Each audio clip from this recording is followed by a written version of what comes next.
It used to be hard to find the exact auto parts you needed, and that meant spending a lot of time at swap meets. It's a different game now when you can order exactly what you need from eBay Motors. They have 122 million parts, so you can always find the right fitment. Spend less time searching and more time building with the eBay Motors app or visit ebaymotors.com. Let's ride. Holidays are here, and so is fashionable fitness. Gift yourself a Samsung Galaxy Z Flip 3 5G, a phone that folds in half to literally stand on its own. Pair it with the Galaxy Watch 4 for ultimate wellness and wow factor. Check health stats, flex personal records. Over 90 activities can be tracked, like biking, swimming, golfing, and more. Invest in yourself with tech made to crush goals. Holidays open up with Galaxy. Shop it all at Samsung.com. 5G connection and availability may vary. Check with carrier. Products sold separately.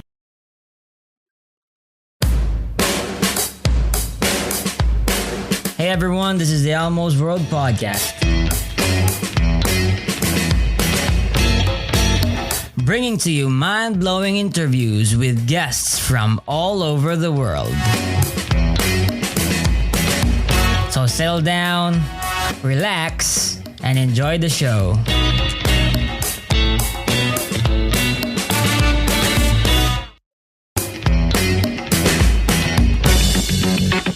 Oh yeah, by the way, if you like the podcast, please support Elmo's World Podcast on Patreon. Your support is what helps the podcast improve more and more. Welcome to Elmo's World Podcast. This is Elmo Other Jr., your host, and I'm with my friend Kafei, and on Facebook his name is Init, but he's been on a lot of great shows. Hey man, can you introduce yourself? Yeah, Kafei, or Jimmy is my real name. I've called into shows like in the ACA, like the Atheist Experience, Talk Heathen, Truth Wanted. I've pretty much an autodidact in religious and philosophical studies. I've always been interested in these topics ever since I was a teenager. But more recently, I guess over the past decade, I've become really immersed in these topics after having so-called mystical experiences, what they refer to it in Johns Hopkins studies, but I'm sure we'll get into it. I don't know if you want me to add anything more than that. Okay, cool.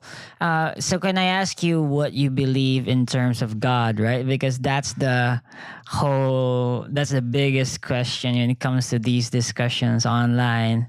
Where do you stand on that, bro?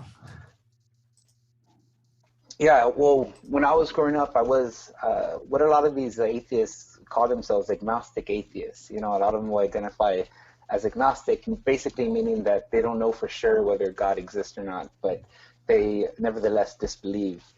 And I pretty much identified with that until maybe my early 20s, when I got introduced to Terence McKenna. Terence McKenna, I don't know if you've ever heard of him, but he was a psychedelic advocate during the 60s, all the way through the 90s. He died in 2000, but he advocated what he called the heroic dose of psychedelic mushrooms. And that's, it's a dose range that is pretty high. It's supposed to be what he considers for people to have the full spectrum of effects of the psychedelic. And I heard about that when I was about 19. I didn't get around to it till I was about 23. I finally found someone who had a connection. I bought the amount that they referred to, that Terence recommended, the 5 dried grams, and I had an experience that, you know, a lot of the modern studies in psychedelics refer to as a complete mystical experience. And I'm not sure if you ever looked into the Neuroscience of Religion. You know, it's spelled out very elaborately in there. Like, they've had decades worth of studies that define these states, and all the way back to the work of William James in the early 1900s. So, you know, they list 6 criteria, and you know, if you go through all 6 criteria, if a volunteer in their study meets all 6 certain criteria on all 6 of these characteristics, they're deemed to have had a so-called complete mystical experience. And I pretty much identified with all 6. I could list them for you if you'd like. But they're all part of that research, and I'll definitely leave some links here or wherever you post the podcast towards that research. But yeah, it was that experience that launched me into studying comparative religion, and I eventually found my way to the perennial philosophy, which is what they advocate in the research. Mm-hmm. Or they kind of compare and they define these mystical experiences in accordance with. And I don't know if you ever heard of this, the perennialist view, but basically it's a perspective on the major religions where they see these types of mystical experience at the very core of the major religions, so that in Christianity you have the beatific vision or the direct revelation of the Holy Spirit, or you have theoria. You have these terms that refer to these divine visions. And you can find them riddled throughout every major religion. In Judaism, it's referred to as Sekel Mufla. It's referred to as Fana in Islam, or Nirvana in Buddhism, Samadhi in Hinduism, Wu Wei in Taoism. Each of the major religions has a term to refer to these highly desired spiritual states of awareness. And I had no idea that any of this existed if I hadn't experienced it for myself, and that's what these researchers are claiming, that these experiences that mystics have described over millennia, they can induce in a laboratory with a single high dose of a psychedelic. It's the one and the same experience. They see no distinction between them, and of course they're not too sure how the early mystics were able to access them. I mean, there's now I don't know if you're familiar with Brian Metarescu. I think I'm probably butchering his name, but he's been on CNN, and he has a book on the origins of religions, talking about the possibility of, the Eucharist may have been a psychedelic and so forth, the Soma of Hinduism, all these sacraments that the religion spoke of, the Kaikion in Greek mythology, may have been some sort of psychedelic they were taking. So they're not too sure whether the early mystics had it through psychedelics or maybe natural techniques, as in hesychasm in Christianity. There's quietism. There's certain contemplative prayers that they practice to enter into these states. And there's research going on right now to ascertain whether psychedelics were involved in the origins of the major religions. But I don't know. I can elaborate more on that, but I know I didn't even go over like the 6 characteristics of the experience. But I don't know if you wanted to get into that. But I can definitely, like I said, I can list the research, like peer-reviewed papers, anything after the podcast. I don't know if you do that. If you add links. Awesome. Yeah, I do. But I want to ask you about the mystical experiences that you've had. Can you describe them, and can you differentiate them with just being, the typical high you get from normal drugs? Okay, yes. Okay, so yeah, that's why I kind of wanted to get into the 6 characteristics, because they do make a distinction in the research of what they call visionary and archetypal experiences, which can be very unique to the individual. Like, for instance, if you're a devout Christian and you take 5 dread grams of psychedelics, you're very likely to see, Christ dying on a cross. Or if you're a Hindu, you may see the Shiva. You may have a vision that's relative to you. When I had this experience, I wasn't very religious at all, and I saw a vision of Bill Hicks, the comedian, inside the trip.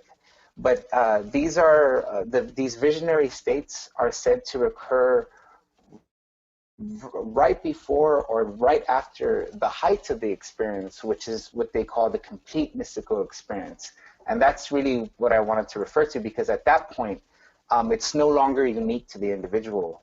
In a way, people are all experiencing one and the same thing. It's a universal phenomenon in consciousness.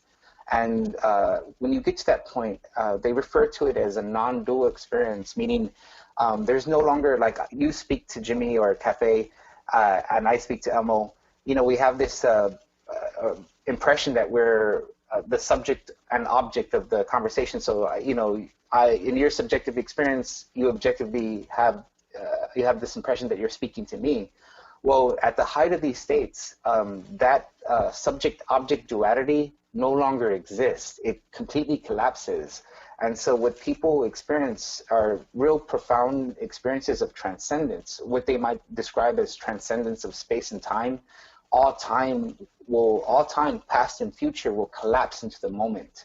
This is accompanied by a unity. This is the core feature emphasized in the complete mystical experience. It's an interconnectedness of all people and things. All is one, or pure consciousness.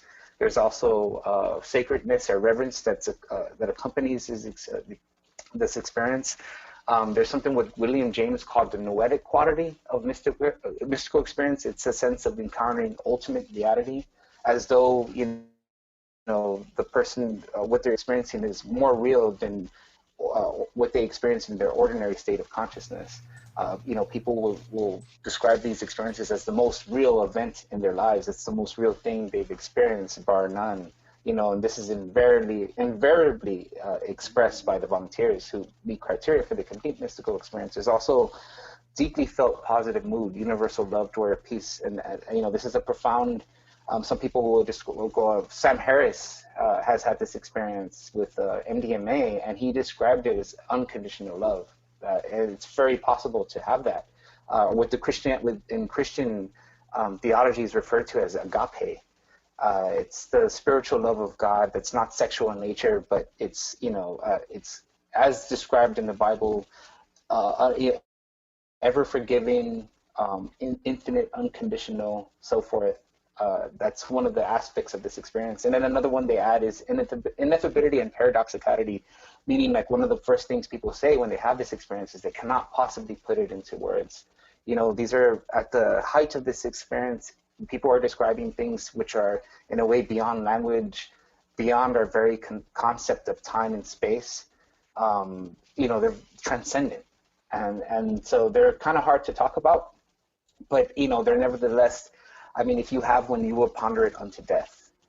They're very intriguing, and I think they may be, from my perspective of having one of these experiences, maybe how religion got generated in the first place by individuals who had these type of experiences. If you consider Christ or Muhammad or Gautama, Siddhartha, of the founder of Buddhism, and so forth. Mm-hmm. What I was trying to get at is these experiences are universal at the height. They are not unique. Mm-hmm, and I think a lot of people have a misconception that people they go to the movies and they see people take mushrooms and they're going to see fairies fly or something like that. It's a parody of what happens, and no such thing takes place when you take psychedelics. So if you're watching movies, you're going to be kind of disappointed if you don't get stuff like that. Mm-hmm. I see. So what you're saying basically is that the religious experiences and religion itself sources from what we, I guess, experience when induced by drugs, right? Like it's basically it. Or it could be it could be psychedelics. One reason they speculate that contemplation or deep meditation may get you there is because we produce DMT naturally. I don't know if you ever heard of DMT. It's NN-DMT is abbreviated from NN-dimethyltryptamine. It's supposed to be a naturally occurring psychedelic that we all possess, and it's one of the most powerful psychedelics on the planet. It's the whole reason why something like psilocybin and the mushroom affects the brain at all is because it resembles DMT. It resembles what's already inside of us. And so there's speculation that in the deep meditative states, that what these mystics or these yogis are doing is basically inducing a burst of DMT that's from an endogenous source of DMT, something that's produced within. So it's not something you experience all the time. It's not as though we're on DMT, at any part of the day. The only time you may have touched it in your life is when you're in REM sleep at night. That's another place where they think DMT may play a role. And in the near-death experience. So it's not something that happens frequently in the body, but it is something that the body does produce. And so it may not be completely exclusive to the psychedelics, but psychedelics do have the potential to induce those same altered states, those same mystical states of Well, I'm getting a monist vibe from what you're saying here, right? Like, when we as as human beings are induced by psychedelics and then naturally induce DMT. It's like you're saying that there's a blueprint of this oneness of consciousness that we all already have, and so then God is this, and I guess pantheist God that we are all a part of, and we are part of this collective consciousness, and when we transcend, this is what we realize. Is that what you're saying?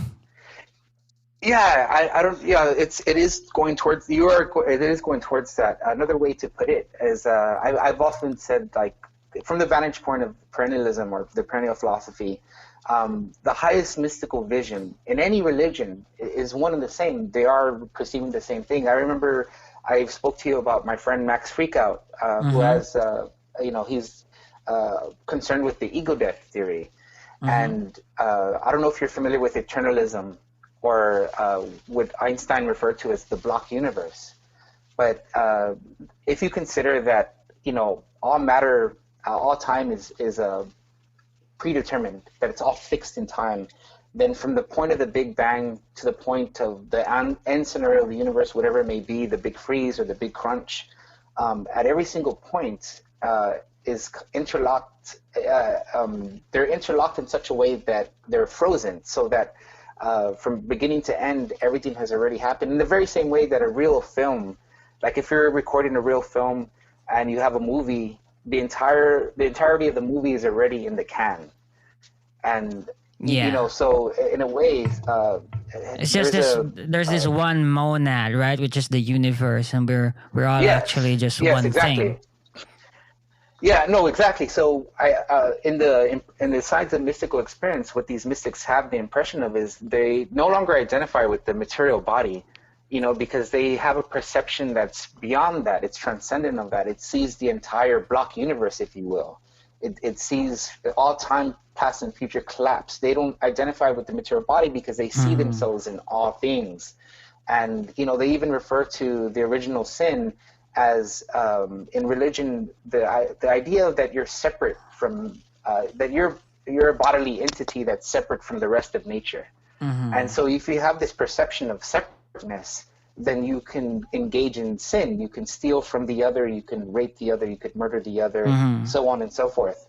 But in the mystical vision, they see all as one. So when they return to the baseline of consciousness, they are like you and I, they have this egoic impression of time and space, but they no longer identify with the material body. They see themselves one with all things, and therefore have compassion and love for all things. And so you have Christ as, someone a teacher who is attempting to teach these ways. I really, if such a person like Jesus Christ existed, I really believe he was someone who cultivated these experiences of unity, of love, and he was trying to express them. But as so often in history, as many mystics have tried to do this, they're often killed for attempting to, spread a message of unity.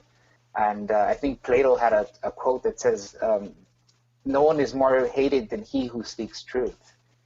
And, you have the death of Martin Luther King, JFK, you have so many people who've tried to promote peace and love and unity and were killed for it. I guess that could be the case, right? But that doesn't necessarily mean it's true, right? Can you, explain the rational framework for why you could correlate the transcendent somewhat a oneness experience we have when having psychedelics, when using them, and the existence of an actual one monad conscious universe? Like how do you arise from that to that? I think they're one and the same. What I'm trying to get at is that there may be a mechanism in meditation that involves DMT. So what the psychedelic is doing when they're given to volunteers is basically mimicking that phenomenon. It's inducing something that we otherwise could access naturally. So there may not be a difference there. I think some people have the rejection towards psychedelics maybe because they see it as a shortcut. they see it as, well, hey, wait a minute, you didn't do any of these spiritual disciplines, you just took a psychedelic. Mm-hmm. Like you didn't engage in years and years of meditation or something like that. And the analogy I've once used is of a mountain climber who uses all their skill set to reach the top of the mountain, whereas some guy gets a helicopter ride to the peak. And I think people have this misperception or misconception that the helicopter ride is the psychedelic shortcut, getting to the top, and you can do all the work that the mountain climber did. But I don't know. There's a certain misconception about that, because the experience itself is just as challenging. These are not fun experiences. I think another misconception people have is that people are going to take psychedelics to have fun, and that's true that with many people. If you're taking recreational doses, you don't want to take a high dose because you want to still attend the party, you still want to attend the concert, you still want to be able to stand around and speak to have fun and enjoy yourself. And with these higher doses, you're not going to be able to do any of that. You're basically going to be lying down on the ground for about 4 to 6 hours, immobilized. But I'm still not seeing the connection, right? Like, maybe it could lead to that, but it doesn't mean it is, right? Like, for example, someone who could say that ultimate pain, right, like suffering, could give them an experience, like a mystical experience of this universal God of pain. Like, how did I don't think it really correlates there, but can you explain a bit more how you could actually direct from psychedelic experience to a real one conscious pantheist God? Like, well, let me see. I'm trying to understand your contention right there. Because you mentioned pain, and pain.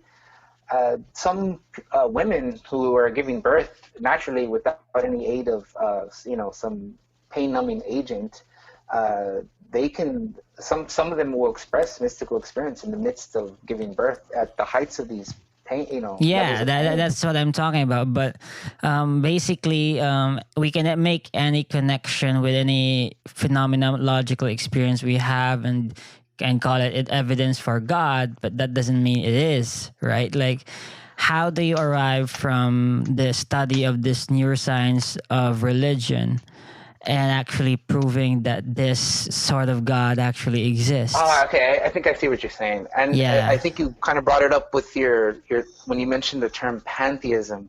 A lot of people have mistaken Spinoza for a pantheist, that he was saying that the entire entirety of nature, the cosmos, is essentially synonymous with God.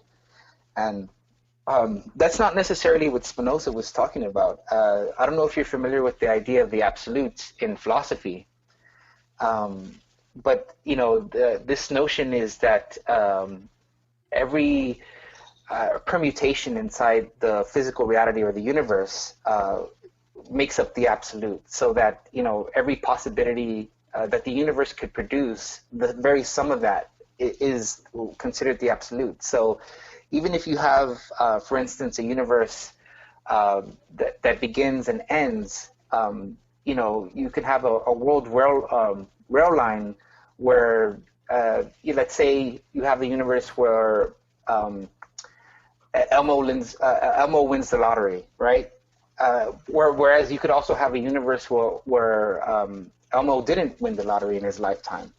Well, in the psychedelic state, there's a vision of kind of seeing all things. There was the shaman woman from Mexico who introduced Gordon Wasson to mushrooms and the whole Western, civilization or a society to mushrooms. Maria Sabina, she said, it takes you to a place where everything is known. And so the reason why people use the term like, not necessarily pantheist, but they would say panentheist. I don't know if you ever heard that term, but it means all in God. And so it's kind of like having an experience of all things. The reason why people put characteristics of godly or divine characteristics onto the experience is because, they have a sense of eternality inside the experience. There's a sense of something being eternal. There's a sense of something having infinite unconditional love. These are all divine aspects. And so I think that's why they're applied, that's why the connection is made, because, and it's not necessarily a connection. When you speak in terms of a connection, recall you're still speaking in like a subject-object dichotomy, a duality. Whereas in this experience, all dualities collapse. Differences, life and death, light and dark, any conceivable duality collapse in these experiences. They're transcendent. The reason they're referred to as transcendent is due to precisely what occurs. And,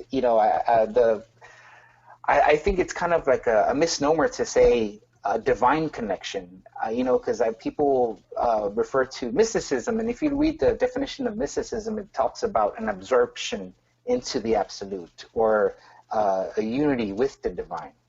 It talks about this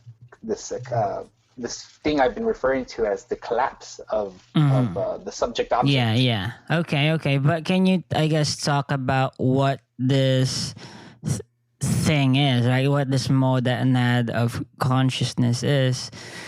Is it a personal God? What is its nature? Can you talk more about it? Yeah, sure. If you were to undergo this experience for yourself, let's say, Elmo, I would like to see the atheist experience where Matt Dillahunty smokes some DMT, and that's the episode. Well, let's have an Elmo's podcast where Elmo, you just hear a bong rip and he's hitting some DMT. So if you were to have this experience, you see, the whole reason, you love to have conversation with people is if you knew what they were going to say, would you want to continue speaking to them? You wouldn't. In other words, let's say you were omniscient, there would be no reason for me to speak because you would know every single word I'm going to say. And so in these states, there is this kind of omniscience there. There is an intuitive feeling that everything has already been done. All action has taken place. All time has already been unraveled. There's no reason to do anything because everything in a sense has already been done. And so it's not something you would like to reside in. You don't want to stay in that state of mind. I think it's something that people temporarily glimpse in order to receive insight from. And so there is an omniscience there. There is a consciousness there that is all-knowing, all present. It possesses all these divine qualities, but you only will ever glimpse it inside these moments of mystical experience.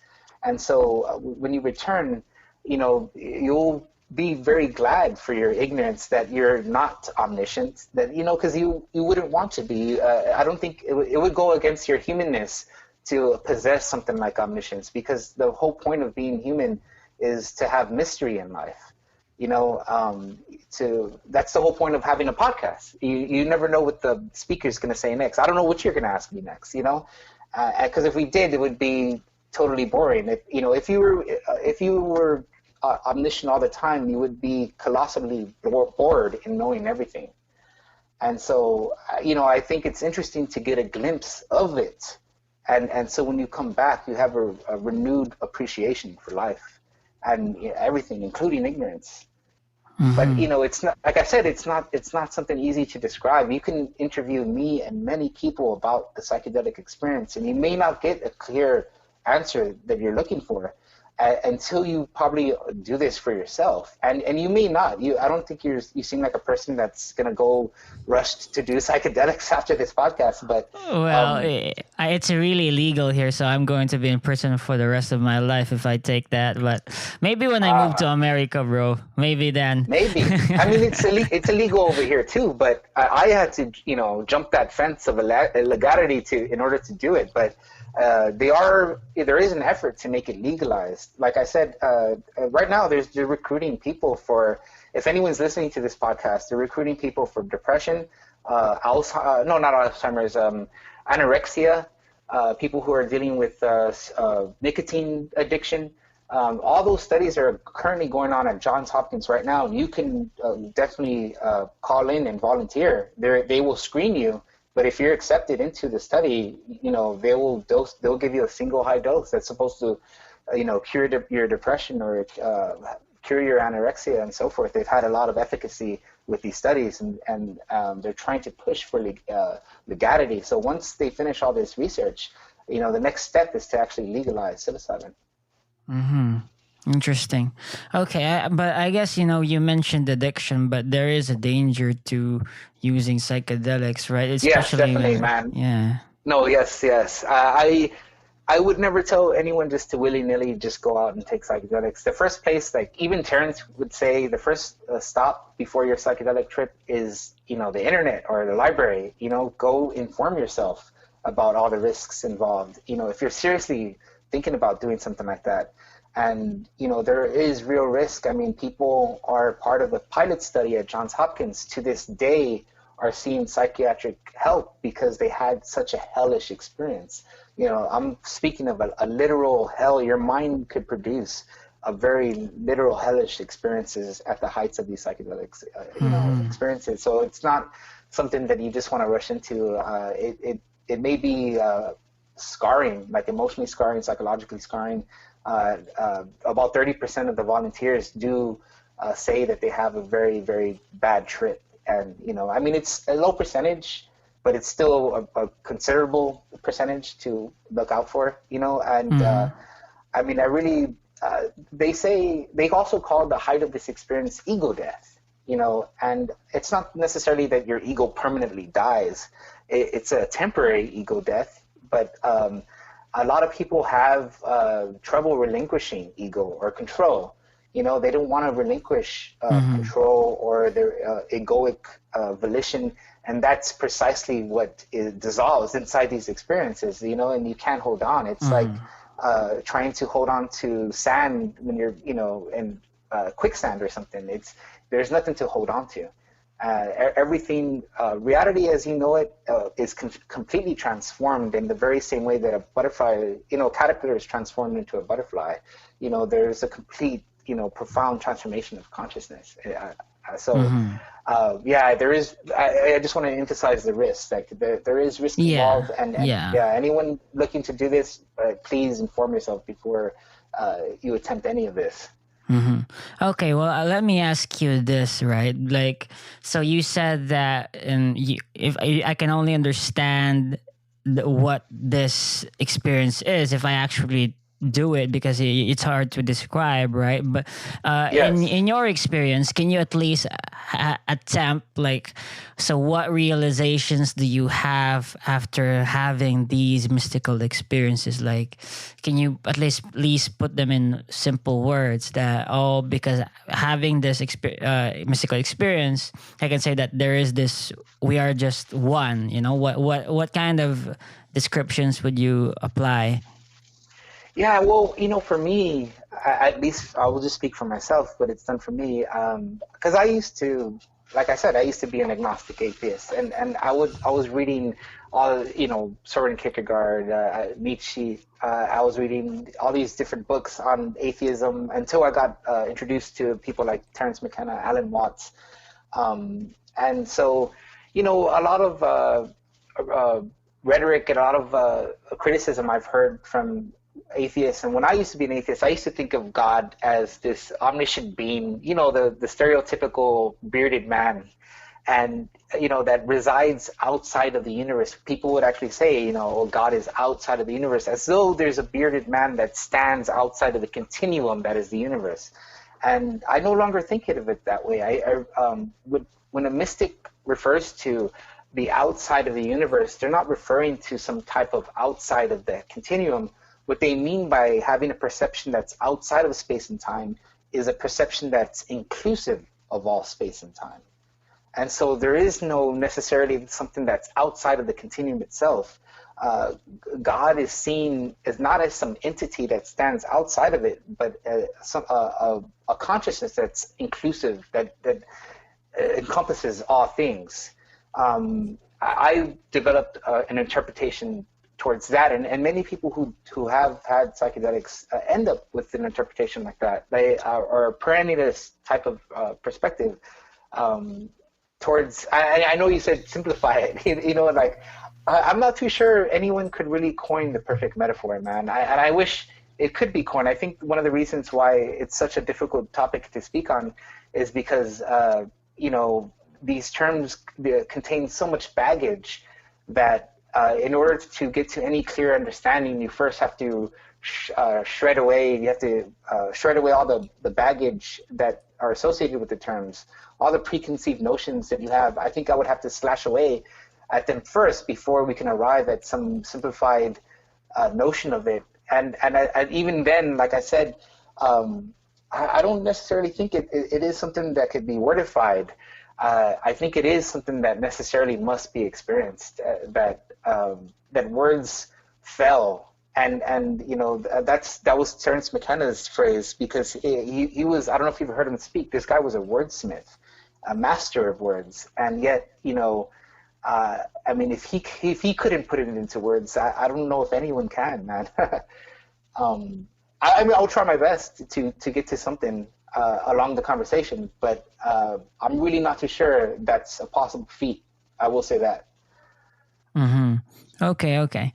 Well, okay, let's talk about like more morality, because you know there's a huge leap between axiology and all this stuff with metaphysics and what the universe is and this God that you're talking about, right? But can you tell me, I guess, the moral framework that you use in your daily life, right? And, Sure. All right. Okay. I think it has a really profound effect on morality. Like, you know, one of the things I've noticed after I had my initial experience was I was no longer able to even harm insects, to kill. Like, I used to, like, before this experience, I would, if there was a fly in the house, I would swat it dead, you know? And ever after the experience, I found myself like leading insects out the door, you know, like letting them fly out instead of me killing them. Not just that, that's minuscule. That's a minuscule example. But I mean, in glimpsing, you know, inside the experience, you glimpse an unconditional love for all people and things. Once you've seen that, it's kind of hard to unsee that. You know, like I had the impression that the entire world was emotionally asleep, and I still believe it is. I think we're a species that's emotionally asleep. And now that I've returned to the baseline, I have in my memory banks that experience of having this unconditional, infinite love for all people and things. And so that, even though I am no mystic, I would never claim to be a mystic. And while I'm not some kind of moral paragon or, you know, I do in my life, it has affected me in the sense that I'm more patient. You know, I have infinite patience, in fact, and you know, I don't find myself getting angry as often, or you know, I in times to express compassion, I am always willing and able to do it. You know, I think it's profoundly affected my moral compass and how I see morality, and even the source of morality. And so I really okay, so I guess in the sort of scale that you presented, it's more of just a virtue ethics, I guess, that you're following, that to be a good person, you know, to do what is right, honesty, compassion, empathy. No, I can no longer, I can't keep secrets, so don't tell me any secrets.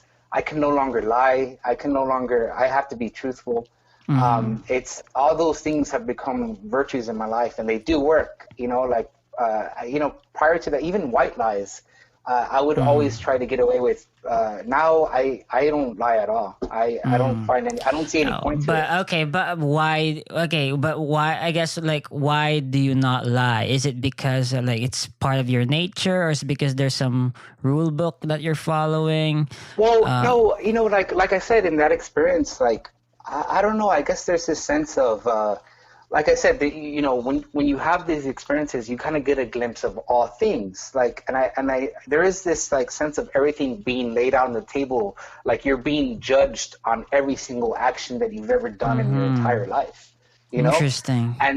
And so like I can no longer do something even if I think no one is looking, because I know that in a sense God is looking, because there is that sense there that all things have happened, that all things can be seen, and so even if I know no one's going to find out, I still can't commit the sin, so I guess there's nothing logical about it, but more of just something that arises from this experience. That's something you could call an enlightenment. Or even right? if my friend, like if you remember the frozen block, if we die and our life is going to be stretched out into this frozen block where you can see from past to end, I don't want to leave behind an imprint on the block where it's just vile and sinful. I want to leave an imprint that was But why? Virtuous. Why?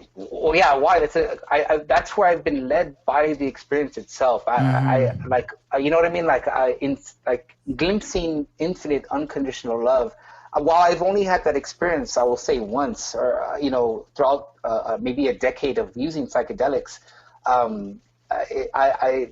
that's something that I cannot erase from the memory banks, man. It's influenced me to this day to be inclined to. It's almost as though I think, like, if it's at all the case that these mystical experiences are universal. The Hindus had a very interesting view on them. They saw them as not just being exclusive to human beings on one planet. They saw myriads of untold amounts of worlds and universes where sentient beings arise to come to this conclusion where they can have these visions and see the totality of the entire fabric of reality. Yeah, but let's talk about evolution for a moment, right? Sure. What kind of evolution do you believe? Do you believe it actually occurred for billions of years? Do you think it was guided by some intelligence? Yeah, I'm in line with I guess the modern evolutionist take on our history. I don't necessarily say it's devoid of intelligence. Obviously, we're the product of, if you believe in evolution, we're the product of billions and billions of years of evolution. Or, I mean, if you consider the entire universe, of course, if you consider the planet, then, the planet's only been around for... What do you mean it's not devoid of intelligence? When I say it's intelligently designed, it would entail this personal God actually intended things to occur and not by accidental or natural selection, kind of a biological evolution. So where do you stand on it? I believe the complexity in nature is, the intelligence of it. But it's not directed by some God out there. It's just accidental. Well, yeah. When you say directed by some God, there's this subject-object break apart that comes to mind where I don't see God as some entity. That's what I was trying to say earlier. Some bearded entity. Yeah, that's okay. directing some orchestra. I guess, but in terms of the typical, God created the heavens and the earth, that kind of God, it's not that, but more of this monad. But it's not really. How do we define as intelligent? I guess we could if in your definition, intelligent could be anything complex, right? Like how our consciousness is biologically complex.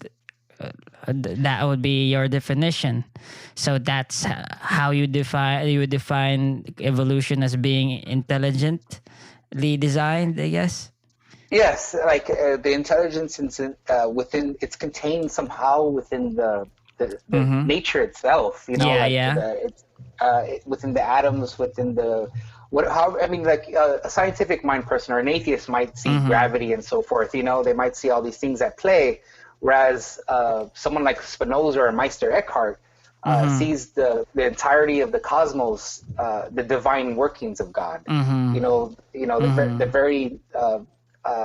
The very workings of the cosmos is the divine creativity. But I guess part of the essence of this intelligence is it also includes some trial and error processes, right? It's not that guided perfectly.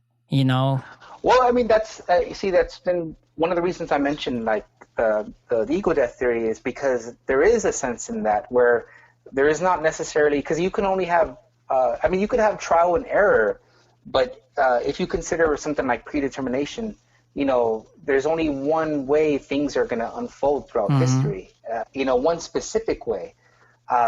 And you know, it kind of leads to, I don't know if you, I'm pretty sure you delve into topics of free will and no free will in your podcasts.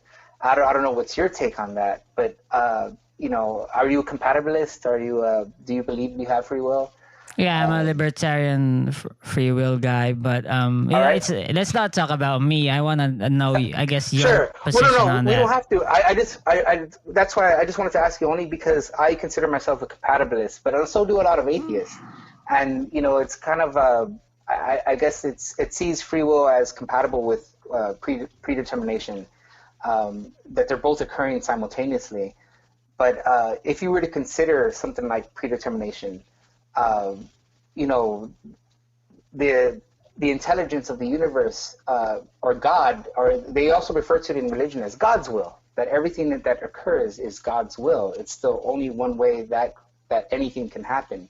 That is one sense you get from taking psychedelics. A lot of mystics have that too. I think that's why they develop things like there is a theologian, I can't recall his name, Calvinism, John Calvin. I don't know if you've heard of Calvinism, but you know, he had this notion that you know, that everything was predetermined, that people who live were destined to go to hell and because of their life, and or they were destined to go to heaven, and it was etched in stone. And you know, I really believe that these types of ideas probably arose through. I'm not sure if John Calvin had any type of mystical experiences, but he may have studied mystics who had, and that's how, you know, these ideas come to fruition.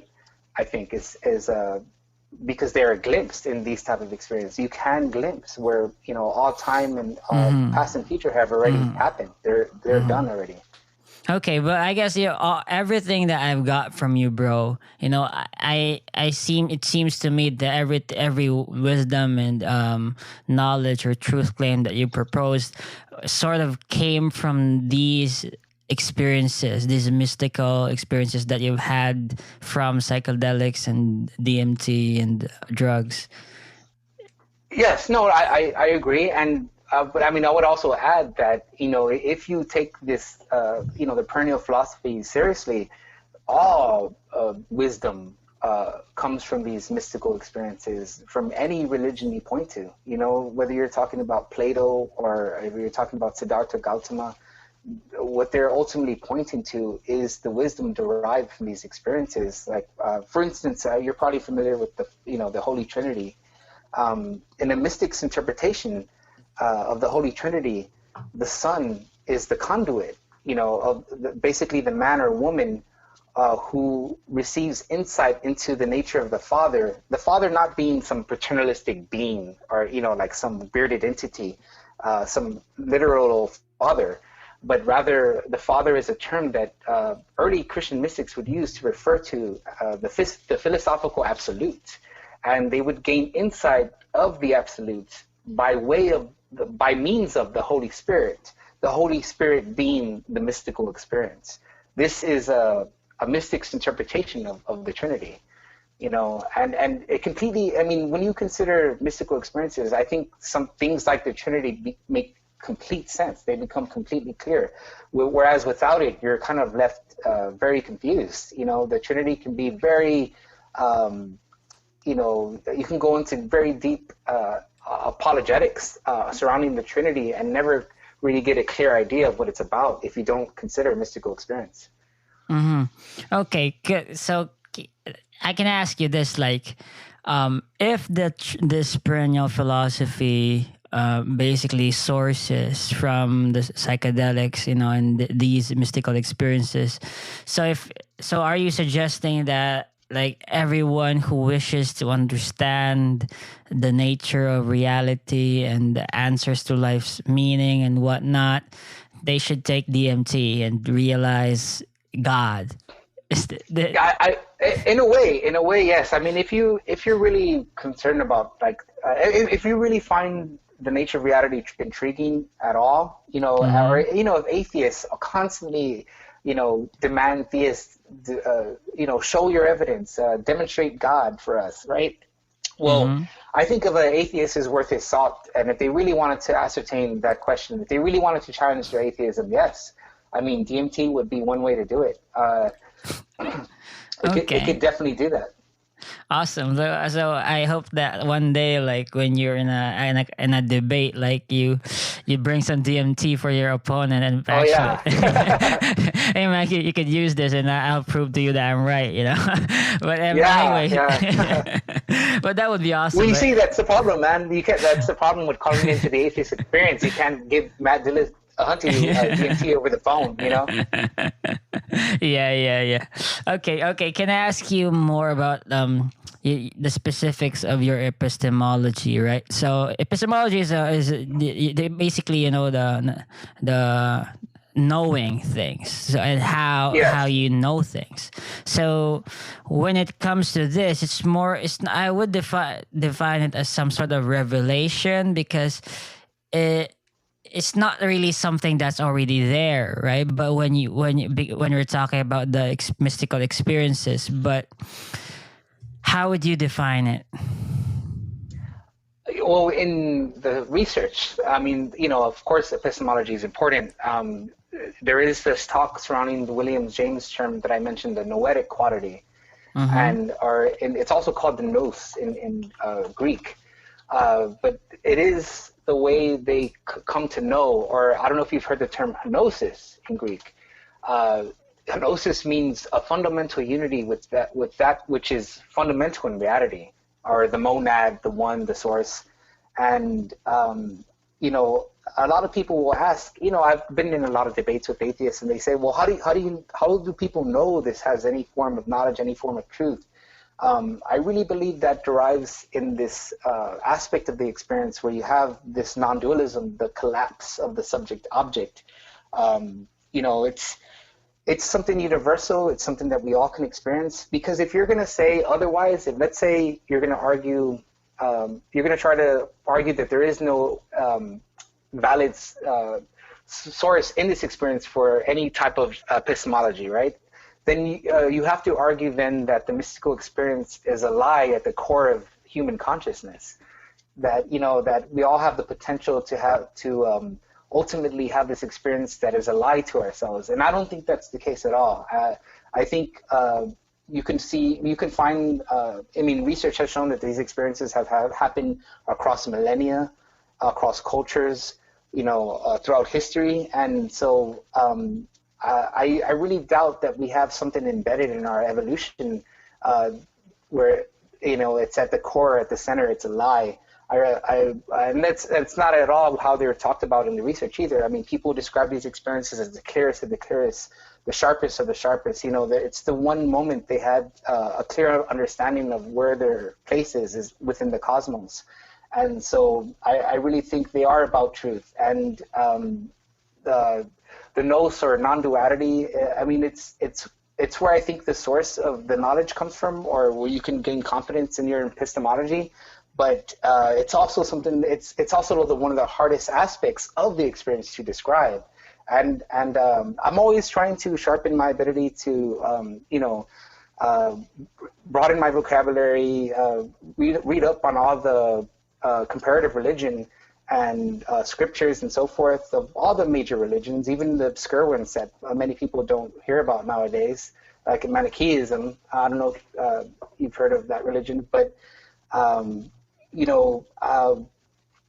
try my best to articulate it as best as I can. But at the same time, like I said, I don't think anyone has coined the perfect metaphor. And I think that the whole effort of language is to do that. I think as long as we're not straight with our terms and everything remains ambiguous, we're going to have a very hard time defining these things. But I think the effort that we're involved with right now, your podcast and so forth, is an effort to make these things more clear. And so, yeah, that's why I really like what you do, man. That's why I wanted to participate. because I like the ongoing dialogue. Like I said, when you caught me this morning, I was already listening to one of your podcasts. Awesome. Yeah, I really love doing this. It's like, I learn something every day, even if it's exhausting sometimes. But, after the interview, I always feel that this thing is worth what I'm doing. And man, I really love talking to you. And I want to ask you one last question, all right? So if you were to give advice to anyone who would be willing to take the DMT, and what should they expect? What should they do if they realize something? Where should they go? I guess go, it means that what resources should they visit in order to dive deeper into this stuff? Sure. All right. I know, of course, if you type in Google psychedelics and risk, you're going to get plenty of information. But there's another website I would recommend called Erowid, EROWID.com. They have plenty of resources for people who are, considering taking these things. One thing I would mention or emphasize here is that has been working in the research. They emphasize set and setting. So, set is basically your mindset that you go into these things. You don't want to be severely depressed doing this by yourself, unless you're going into Johns Hopkins where you have professionals around you and, medical professionals that are there to make sure nothing goes wrong. I wouldn't recommend doing it by yourself if you're depressed. Or, you don't want to do these things at a third-story building, on the rooftop, of course. So the set in mind refers to mindset, and setting refers to your environment. You want to be somewhere safe. You want to be near people you trust, because, like I said, you're not going to be able to move much in these experiences. You're going to be immobilized. Even in the research, they don't make people lay on hospital beds, cold hospital beds. They make them lay on a couch, kind of living room-like setting, and they will remain there for the next about 6 to 8 hours. And so if you have a bed, if you have a couch, that's even better. If you want to lay on the floor, have, like I said, people you trust, brothers, maybe your wife or someone like that. You might want to, if you have kids, you might want to take a day off, get some babysitters or something. But, there's lots of things you could do to prepare. But definitely I would reiterate what Terrence said. Your first stop should be Google or the library. Inform yourself of the risks before you take up this type of challenge. And I wouldn't recommend DMT for first timers. I would definitely recommend mushrooms instead. But if you're intrepid and you want to dive right in, then yeah, DMT would definitely get you there. Awesome.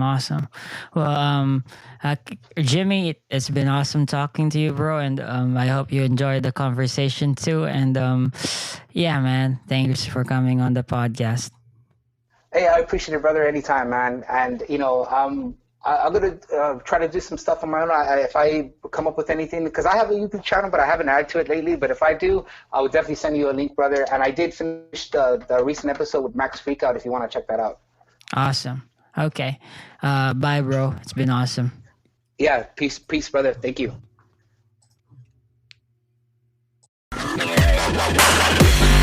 So that's the end of it. Thanks for tuning in, guys. This is your host, Elmo Ador Jr. And thank you for listening in. And please subscribe. Please follow us on Facebook. Please follow this. Please. Thanks.